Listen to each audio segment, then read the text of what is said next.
खूबसूरती के मामले में जो है ना, बहुत दिन से सुनते आ रहे गाना में गोरी जवान लगता और गोरी ब्यूटीफुल लगता और लड़का में बड़ी कम बनता, मतलब लड़का खूबसूरत नहीं होता मर्द जाए।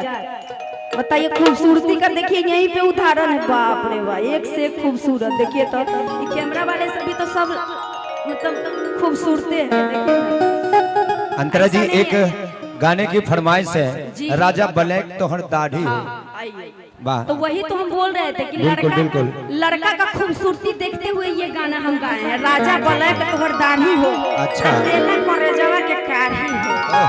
बहुत सारी लड़कियां महिलाएं जो होती है पुरुष को, सुंदर पुरुष को देख करके उनके मन का जो फीलिंग है ना, ऐसा आता है। बाप रे बाप, बड़े स्मार्ट है मर्दाना जी, बहुत अच्छा लड़का है, कितना सुंदर है। किसका पति है जी? जिसका भी पति होगा बहुत भाग्यशाली होगी।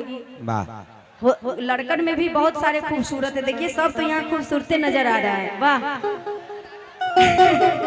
आ रहे हैं। राजा ब्लैक तोहर दाढ़ी हो, अल्लेला करे जावा क्या काढ़ी हो। चांदनी जी आप तो पिछले साल भी आई थी ना, तीसरे साल। वाह, तो कोई यहाँ का कोई आपको पसंद है? देख लीजिए नजदीक में, सब पसंद है। वाह,